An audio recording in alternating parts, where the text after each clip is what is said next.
Hi everyone, I feel like I'm a bit of an outlier here, speaking about short-term ocean physics. But anyway, here we are. I run, can we turn this down somehow? Anyway, I run the program that deploys these ocean gliders on the GBR, and I'll be talking about the stratification as occurred during all of the bleaching activities we've observed on the GBR. The stratification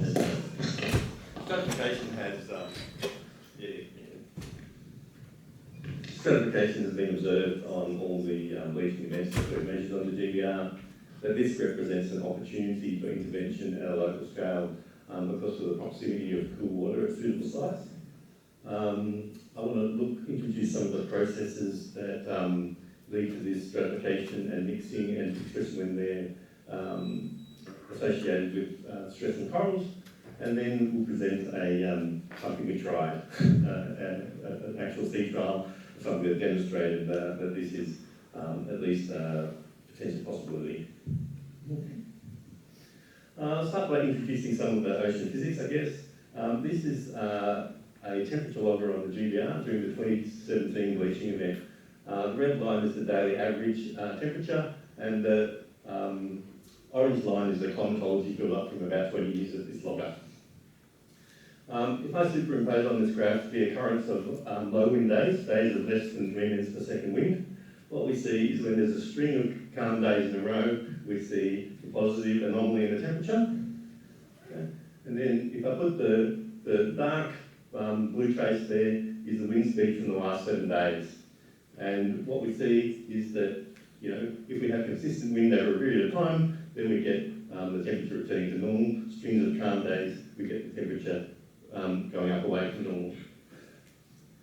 Now this is just ocean physics in action. This is the formation of a thin surface mixed layer.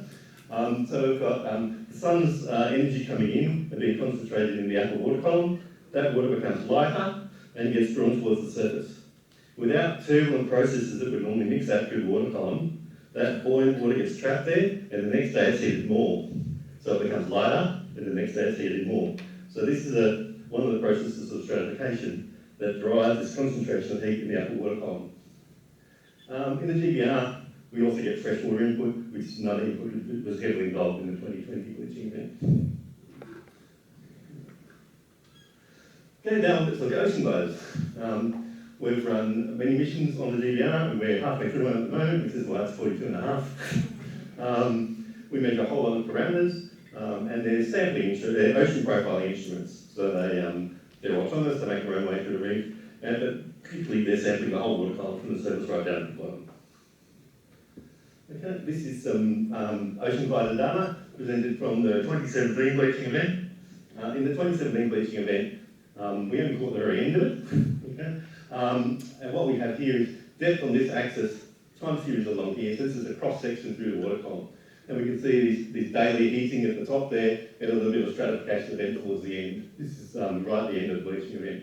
If we stretch out that little image, you can actually see the path of the glider that it takes through the water column with the surfacings at the top. So there's just, each one of these is an individual temperature measurement, and there's so many individual temperature elements that they form a contiguous image. This is a thermometer in the water at the time. Okay. Now we'll look at the 2020 event. So unfortunately we didn't have to wait very long to get a much better look at a bleaching event. So this is the 2020 bleaching event. Again, we've got the data number information at the top, and you can see some positive anomalies here and here, and that they're associated with stratification events here and here. What's really interesting about the 2020 event is this green line is the water column average derived from that glider data, right? And what it shows is that the 2020 bleaching event wasn't a hot water event. It was actually much lower than climatology in 2020. But what we had was this stratification, a long-term stratification that concentrated the heat in the upper water column. In the bottom panel there, we see Reef data, and you can see that the modelling data resolves a similar structure. Towards the end here, this is around 11th of March, we had an early arrival of the southeast trade winds, and that completely mixed the water column over a few days, And we saw, while we did see bleaching, we saw very widespread recovery in 2020. And that was largely because the conditions moderated due to the early arrival of southeast trade winds. So how quickly the water column structure can change. Okay, provided data observed stratification in 2016, in 2017, in 2020, in 2022. And in the non-bleaching years, we saw some stratification, but no area is intense and no area is long-lived. Modelling data, but in a similar concept, we've got stratification in 2016, in 2017, in 2020, in 2022. Again, sometimes in the other years, but not as intense as but not as long-lived. And sometimes the timing matters as well if it lines up with a neap tide event. Now, if we take this modelling data and we select only the periods where the upper ocean temperature is above the coral bleaching threshold, something jumps out at us, and we see that it's only ever hot enough to bleach corals in conjunction with stratification, right? And this presents an opportunity for us because it means that there's cool water below during these bleaching events. Okay, I'm going to present some animations quickly. This is essentially goes through the ocean physics at the same time. So these are ocean profiles. This is depth in this direction, this is temperature in this side, and these are profiles successively taken every 15 minutes, played as an animation. Okay? And you'll see this side is warm, this side is cold, that's shallow water, that's deep water. And the icons at the top will alternate depending whether it's day or night. You can see whether it's heating or cooling. Is it play? Yeah. Okay. So this is a mixed profile in early 2022. Well, you can see it's a straight line, so the temperature is the same all the way through the water column. You're seeing a slight movement left and right. Okay, so the sun's energy is going in and being removed from the water column, but it's applying that whole water column. So it's the same energy over a big volume of water, so there's not much temperature change. Okay. And let's get the nightly reset, which is also important. Nightly gets switched back to a vertical line. Okay, now that was later on in March in the same year when we saw a stratification event and the coral bleaching event.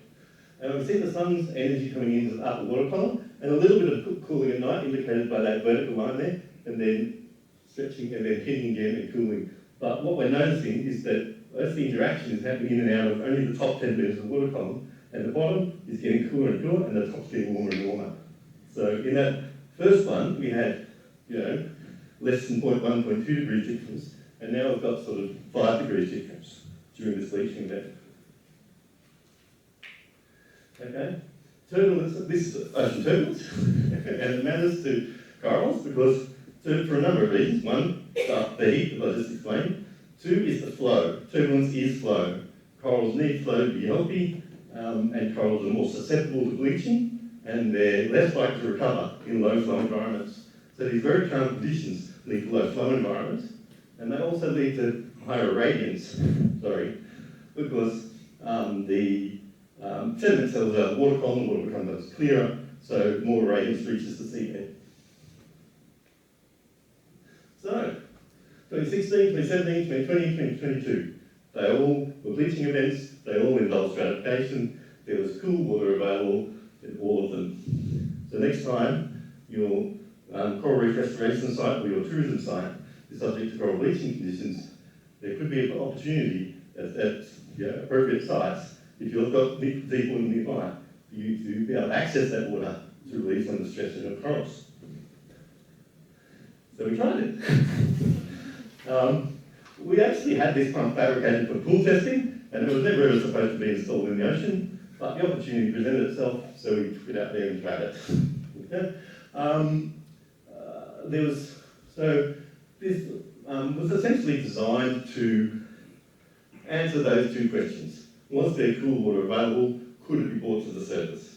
I want to stress this isn't what the intervention would look like if we had time to do a proper one. This is just a Mythbusters style trial. Okay. The pump was connected to 20 metres of ventilation duct that hung vertically in the water column, such that when it operated, water was transported vertically. Okay. To demonstrate how little force was required, we ran it by a quadcopter motor that's about the size of a golf ball, and that's a quadcopter battery that powered it. Okay, it was set up to run at half a metre per second across half a metre, a quarter of a square metre duct, so that's an 8 cubic metre per hour. And at that rate, we're delivering 450 cubic metres per hour. Okay, and a thermometer was put in to measure the temperature. Okay, I might have to skip this if I'm running out of time. That's the theoretical calculation, and it came up with an answer of 10.8. This was us. This is our test, and it came up with an answer of 13.3 kilowatt hours for a reef tourism site. So you can see that we're in the ballpark in terms of theory meets practice, and in particular importance that you could treat a whole reef tourism site with a system that works something like this, the equivalent of a 10 horsepower outboard running for two hours would completely overturn that reef tourism site.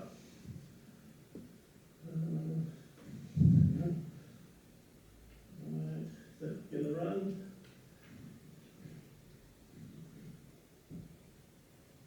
Okay, it's not going to run. That's a video of it.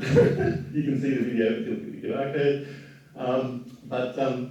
Yeah, so there are take-home messages. Can I take any questions?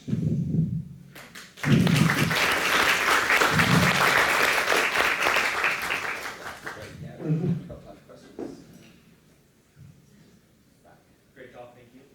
It seemed in some of those plots that during those temperature anomalies, the cold water mass is actually brought closer to the surface. Yeah, it's odd. I expect what's happening there is actually, if it persists long enough, it's not just the vertical gradient of density that we're talking about, there also exists a horizontal gradient of temperature. And we're dealing with basically an exchange from advection water from cool water from somewhere else. Yeah. It's odd that just by not putting energy in, the water can get colder. So I think this advection caused by the horizontal. It takes days to resolve, it takes days to develop, which makes it its advection. Yeah.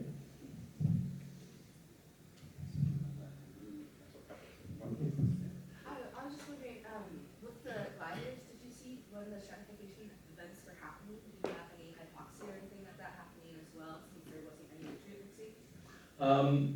There is oxygen sensors on the gliders, so we would be able to see that if it happened, and we didn't see it.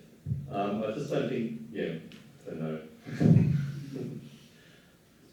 Thank you for the interesting talk. Like usually we say, for example, in Japan, like typhoons are good because to cool down the reef, which I think is what you say. Yeah. But also, like, how long it takes to re-stratify, and in your application with the pumping out, how long will it be? I can say like how long the work will be and done. Like Well, that's a good question. The stratification. The time it takes to stratify depends on the strength of the drivers. Okay, so there's a balance between turbulence and stratification, and it will take a few days for the turbulence to die down if you just went from windy to nothing straight away. It's essentially, you can observe it in the sea state. That's how we see turbulence in our day-to-day lives working in the ocean. The stratification will take a few days to develop. But it can resolve very quickly because the mixing can be in pressures very, very fast. If you mix one place, like we're proposing here, then you would end up creating a horizontal gradient because you'd have denser water here and lighter water over elsewhere, so they would try and move in on top of you. Okay? And the opposite would happen at the bottom. The deeper water would try and move in underneath. So how long would that take? I don't know. I expect you would have to operate the thing continuously for the length of time that you wanted to protect your reef, until a natural emitting event came along. So you would be operating something like this as a reef tourism site for sort of days to weeks. Realistically, if it was to have any effect at all. Yeah, I have one more question. Great talk. I was wondering how the currents and upwelling come into play with the stratification. Currents and upwelling, there's two different questions. Okay, the tidal currents or currents in general generate turbulence by interacting with the bottom of the ocean. Okay, so they will create a mixed profile that will be uniform, like that vertical line from the bottom, and you can have a separate vertical profile where it's being mixed from the surface with wind-driven mixing, right? So they can be two different temperatures. Right? If they get to the point where those level of turbulence interacts, you'll end up with them completely mixing the whole water column and have a vertical thing. So it basically depends on the strength of your tidal currents, how close the bottom is to the top, okay, so how shallow it is, and how rough the bottom is. So if it's very rough on the bottom, you get the same current will generate more turbulence. So it's essentially those three parameters. The reef, I think, that would benefit most from this kind of interaction are reefs that are surrounded by relatively deep water compared to how deep the reef is, right? Because there would be strong stratification in those adjacent areas because the bottom-driven turbulence is a long way away from the top-driven turbulence, and then that could be brought on to your shallow water reef. Okay, well, I think we'll finish there on time.